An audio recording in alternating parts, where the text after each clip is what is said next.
আসসালামু আলাইকুম। আমরা যারা সেলসে কাজ করি তাদের প্রত্যেক দিনে মার্কেটে কাজ করতে হয়। আর মার্কেটে কাজ করার পূর্বে অর্থাৎ কাস্টমার ভিজিট করার সময় জরুরি কিছু নির্দেশনা অর্থাৎ আমাদের কিছু নিয়ম আগে থেকেই প্ল্যান রাখতে হয়। যেমন ভিজিটের পূর্বে প্রস্তুতি কীরকম হবে? কাস্টমারের সম্পূর্ণ তথ্য গ্রহণ করা।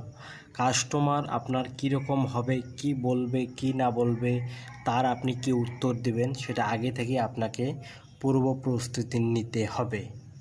2, কাস্টমারের টার্গেট যদি থাকে তাদের টার্গেট কোয়ার্টারলি সব হিসাব নিকাশ করে আপনাকে চাইতে হবে।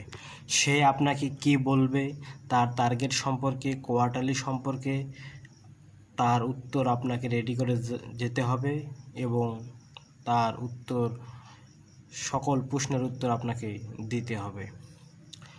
3 নম্বর হচ্ছে তার 3 মাসের ব্যবসায়িক সম্পর্ক আপনার আপনি হিসাব করবেন তার 3 মাসের ব্যবসায়িক সম্পর্ক আপনার ধারণা রাখতে হবে যে সে 3 মাসে আমাদের সাথে কি ব্যবসা করছে এবং আমাদের সাথে তার বর্তমান ব্যবসার যে সম্পর্ক সেটা আগে থেকে আপনাকে জানতে হবে এবং কাস্টমারকে বোঝাতে হবে কিভাবে তার ব্যবসা আরও বড় করা যায় সে প্ল্যান করতে হবে। কাস্টমারের ব্যবসা আপনি কিভাবে আপনার প্রোডাক্ট আপনি তার কাছে সেলস বাড়াবেন সেটা আগে থেকেই আপনাকে প্ল্যান করে যেতে হবে। আর একটা নিয়ম হচ্ছে সব সময়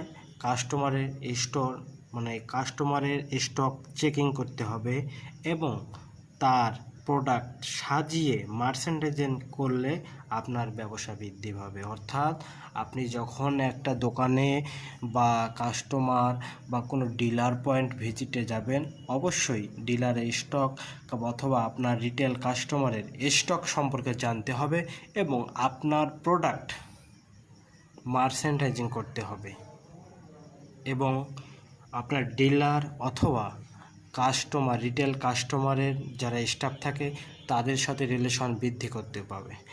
যদি আপনারা কাস্টমারের স্টাফের সাথে আপনার কোনো পার্টির স্টাফের সাথে রিলেশন বৃদ্ধি করতে পারেন তাহলে আপনার সেলস ইনশাল্লাহ বৃদ্ধি পাবে এবং কাস্টমারকে যদি জেতাতে পারেন তাহলে আপনি সফল হবেন। সব মনে রাখবেন আপনি যে কোম্পানিতেই কাজ করেন সেই কোম্পানির প্রোডাক্ট বেচতে গেছেন এবং সেই কোম্পানির প্রোডাক্ট আপনাকে বেচতে হবে, সেই কোম্পানি আপনাদেরকে স্যালারি দেয়। তাই কাস্টমার ভিজিটের পূর্বে সব প্রস্তুতি সবারই নেওয়া দরকার। ভিডিওটি ভালো লাগলে আমার চ্যানেলে সাবস্ক্রাইব করে পাশে থাকবেন ইনশাআল্লাহ।